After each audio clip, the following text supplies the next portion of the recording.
Hi friends, आज मैं आपको सिकंदर के बारे में कुछ बताना चाहता हूँ। ओके, जो सिकंदर है, सिकंदर का पूरा नाम था अलेक्जेंडर। ये इसका वास्तविक नाम है, अलेक्जेंडर तृतीय। ओके, जो अलेक्जेंडर के पिताजी हैं, उनके पिताजी का नाम था फिलिप, और सिकंदर की माता जी का नाम था ओलंपिया। सिकंदर ये जो नाम अलेक्जेंडर को मिला, ये भारत से मिला। ओके, भारत में उस अलेक्जेंडर को सिकंदर के नाम से जाना जाता था।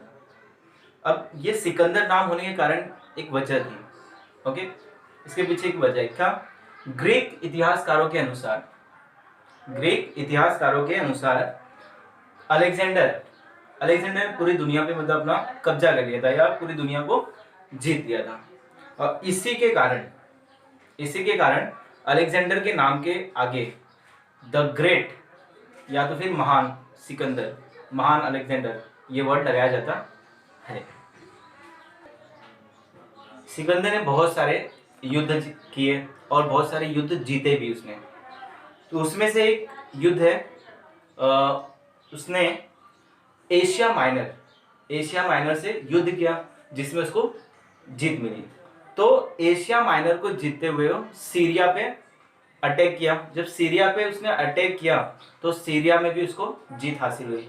ठीक है, फिर वो युद्ध करते करते जाकर वो मिस्र तक पहुंचा। ओके, जब वो मिस्र पहुंचा तो मिस्र में पहुंचने के बाद उसने अलेक्जेंड्रिया नाम का एक शहर बनाया उसने। ओके, कहां पे? मिस्र में बनाया। ओके, उसके बाद और उसने मिस्र में एक शहर तो बनाया, उसके साथ साथ उसने कई विश्वविद्यालय भी खोले या विश्वविद्यालयों की स्थापना की। फिर अगले साल सिकंदर मैसेडोनिया होता हुआ वो ईरान पहुंचा। ओके, ईरान के जो राजा थे उस समय, राजा डेरियस। तो राजा डेरियस से अलेक्जेंडर ने युद्ध किया। जब युद्ध किया तो उस युद्ध का नाम था अरबेला युद्ध। क्या नाम था? अरबेला युद्ध। तो अरबेला के युद्ध में अलेक्जेंडर ने क्या किया? राजा डेरियस को हरा दिया, पराजित कर दिया। ओके, जब राजा डेरियस को उन्होंने पराजित कर दिया तो अलेक्जेंडर का वहां पे कब्जा हो गया। ओके, तो वहां की जनता को, मतलब कहां की जनता को? ईरान की जनता को। ईरान को ही फारस कहा जाता था, अब उसका नाम ईरान हो गया, लेकिन पहले उसे फारस कहा जाता था। तो ईरान की जनता को खुश करने के लिए उसने क्या किया? वहीं के राजकुमारी रुखसाना से क्या कर दिया? उसने विवाह कर दिया। ओके, इससे क्या हो गई कि जो फारस की जनता क्या हो गई? खुश हो गई। फिर ये सब होने के बाद आगे सिकंदर क्या किया? कुछ समय के बाद सिकंदर ने भारत पर आक्रमण करने की सोची और उसने भारत पे आक्रमण भी किया। तो भारत पे आक्रमण करते करते वो पंजाब में जो नदी है, सिंधु नदी की घाटी पे जा पहुंचा। ओके, तो तब तक मतलब अलेक्जेंडर ने भारत की कई सीमाओं पे अपने सीमाएं भारत की, वहां के कई राज्यों को उसने जीत लिया था। ठीक है, फिर युद्ध करते अलेक्जेंडर कहां पहुंचा?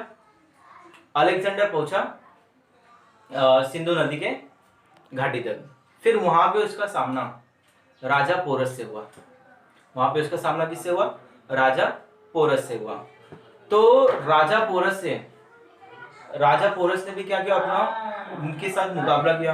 बड़े धैर्य, शौर्य, बलवान से उन्होंने अलेक्जेंडर का सामना किया, और अलेक्जेंडर को सामना करने के बाद उन्होंने अलेक्जेंडर को आगे बढ़ने नहीं दिया।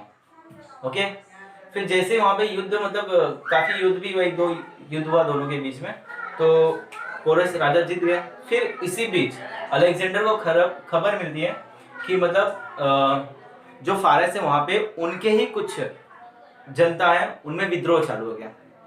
तो फारस में विद्रोह चालू हो गया। तो फारस में जो विद्रोह चालू हुआ, उस विद्रोह को मतलब कम करने के लिए, शांत करने के लिए राजा अलेक्जेंडर, या बोल सकते सिकंदर, कहा गया? फिर से वो फारस जाने की तैयारी करने लगा। तो जब राजा अलेक्जेंडर फारस जाने लगा तो रास्ते में ही बेबीलोन एक शहर है।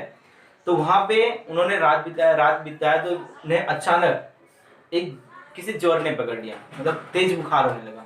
और उस समय मतलब ऐसी बहुत सारी मतलब मेडिकल सुविधाएं उपलब्ध नहीं थी।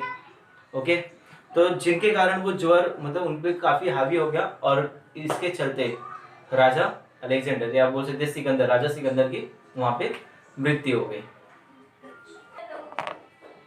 अलेक्जेंडर 323 बीसी में बेबीलोन में मर गया, देहांत हो गया। ठीक है, उस समय उनकी एज थी 33 ईयर्स। कितने? 33 ईयर्स। ओके, मात्र 10 वर्ष की आयु में, मात्र 10 वर्ष की आयु में उन्होंने अपने छोटे से राज्य का बहुत बड़ा राज्य बना दिया था। मतलब छोटे से साम्राज्य को बहुत विशाल साम्राज्य में उन्होंने बदल दिया था। ठीक है, क्योंकि जब राजा मतलब सिकंदर या अलेक्जेंडर 23 ईयर्स के हुए, तभी से उन्होंने युद्ध चालू कर दिया था। और वो मतलब बहुत ही उन्हें मतलब सिकंदर इसलिए कहा जाता है क्योंकि उन्होंने पूरी दुनिया के पूरी दुनिया में अपना कब्जा कर लिया था। तो इतनी छोटी सी उम्र में अलेक्जेंडर को दुनिया से अलविदा कहना पड़ा।